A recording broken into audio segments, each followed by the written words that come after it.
Welcome back, fellow investigators. Today, we're cracking open a 2,000-year-old cold case file. We're going to dive into one of the absolute most enduring mysteries of human existence, and we're going to do it by looking strictly at the evidence. We really want to figure out whether the lost city of Atlantis was simply an ancient fairy tale, or if it actually represents a buried reality, a highly advanced civilization that vanished without a trace. In this explainer, we are basically putting history on trial. I want you to keep this one overarching question in the back of your mind as we open this file. What if the greatest myth in history is actually a cover-up for a lost reality? Because for centuries, we've all just kind of assumed that the timeline of our civilization is a straight, neat line, progressing perfectly from primitive hunters straight to modern tech-savvy humans. But what if something was erased? Today, we are going to actively question that traditional historical narrative. So, let's start with section 1 and examine our primary witness, Plato's account. Our main guy here is the ancient Greek philosopher, Plato. In two of his famous dialogues, the Timaeus and the Critias, recorded right around 360 BC, he didn't just casually mention some magical island. He detailed a highly organized, complex empire. He wrote that their city was built in a series of alternating concentric rings of land and water. He detailed massive naval fleets, incredibly advanced architecture, and just enormous wealth. And then he described its sudden and totally violent end, struck by a catastrophic disaster of earthquakes and floods that sank the entire island in a single day and night. Now, when we actually map out the timeline of this case, a really massive chronological gap appears. Plato wrote down his testimony in 360 BC, but mainstream archaeologists will often point to the Thera volcanic eruption in 1600 BC as the real historical event that inspired the myth. Meanwhile, and this is the wild part, Plato's own timeline for the sinking of Atlantis points to roughly 12,000 years ago. That is the exact end of the last ice age. That's a huge, huge gap in time between the proposed dates of destruction and the moment the testimony was actually put on paper. So we really have to stop and ask ourselves, why would one of history's most logical and universally respected thinkers just invent this incredibly specific, detailed account?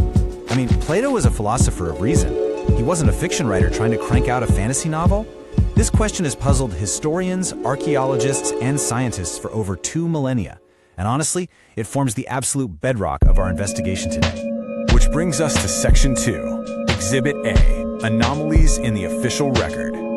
If Plato wasn't making it all up, where's the proof? Well, the official mainstream story tells us that Atlantis is nothing more than a philosophical allegory, a story Plato invented just to teach moral lessons about the dangers of greed and imperial power. And yes, that is the accepted textbook view. But we have to counter that with the physical anomalies out there, because investigators keep finding these totally unexplained underwater structures and uncovering global flood myths that absolutely refuse to fit neatly into that official box. A really prime example of this is the Bimini Road. Discovered by divers back in 1968 just off the coast of the Bahamas, this thing is a half-mile stretch of massive stone blocks lying right there on the ocean floor. Now, geologists debate this, with some claiming it's merely a natural formation. However, its perfectly straight, super uniform organization makes a lot of scientists and independent researchers question if nature could truly create something so remarkably organized. It looks like a literal paved highway, making it a very compelling piece of anomalous physical evidence.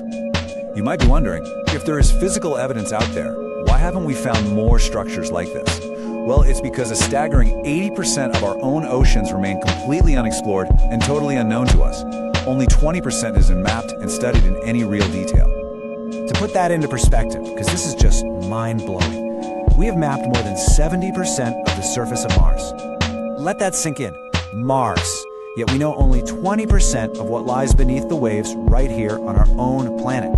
History, entire civilizations even, could easily be hiding right now in the vast, dark depths of that unexplored 80%. All right, moving into Section 3, the lineup, 3 prime suspects. Since the ocean is holding its secrets tight, investigators have had to build models based on the evidence we do actually have. Okay, let's dive into this.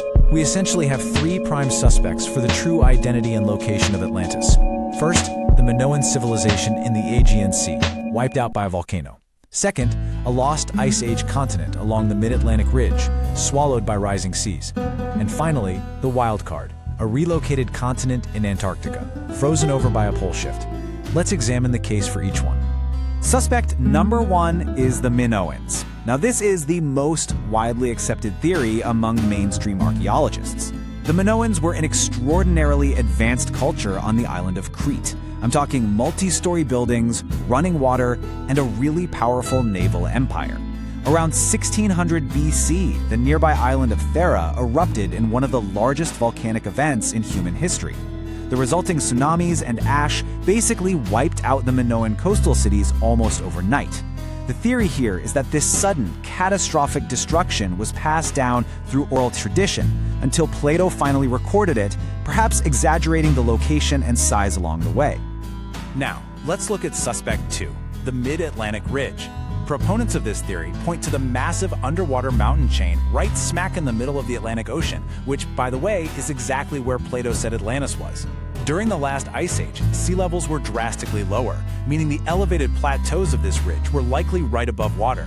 Then, when the ice age ended about 12,000 years ago, global sea levels rose by more than 400 feet, swallowing these land masses entirely.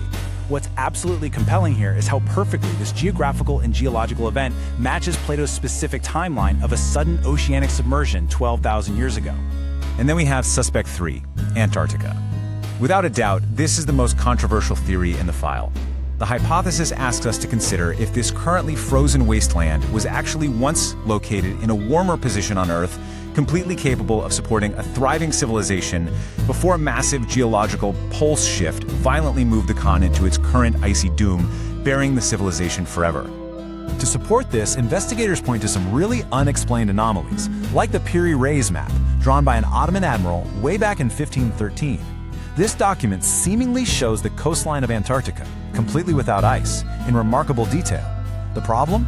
Antarctica wasn't officially discovered until 1820. More baffling still, the map shows subglacial land masses that modern science only confirmed in the 20th century using modern sonar technology. Now, mainstream science generally rejects the pole shift theory, but maps like this one remain a massive, unexplained puzzle piece in our file. Finally, let's look at Section 4, Corroborating Witnesses, the global memory. So we have Plato's testimony, we have physical anomalies, and we have our geological suspects. But we also have corroborating witnesses found in the global memory of humanity itself. Across dozens of ancient cultures all over the world, we find almost identical flood myths. From the ancient Egyptians and Sumerians to ancient Indians to the indigenous peoples of the Americas. We're talking about isolated civilizations with no known contact with one another, yet they share remarkably similar stories of a great advanced civilization that was completely destroyed by water. So, the absolutely crucial point we have to weigh is this. Are these identical global flood myths merely a giant coincidence? Or are we actually looking at a collective human memory of a real, terrifying catastrophe? Alternative researchers argue that this shared evidence strongly suggests massive floods and geological upheavals drastically reshaped our entire planet around 12,000 years ago. If an advanced civilization existed before that reset, their physical traces would have been largely erased, leaving behind only these shared cultural memories. Our investigation today shows that the Atlantis file is far, far from closed. With 80% of our ocean still unexplored, this mystery is very much alive. Every single year, new ocean mapping and deep-sea sonar technologies emerge, allowing us to see further and deeper into our past than ever before. If history is hiding beneath the waves, we finally are getting the tools to find it. Which brings us to the end of our explainer. So, what does this all mean? Was Atlantis merely a philosopher's warning to ancient society? Or is it a buried reality just waiting to be mapped and discovered by modern science? We've laid out the anomalies, the suspects, and the global testimonies. Now, what is your verdict? Keep questioning the narrative, stay curious, and keep exploring.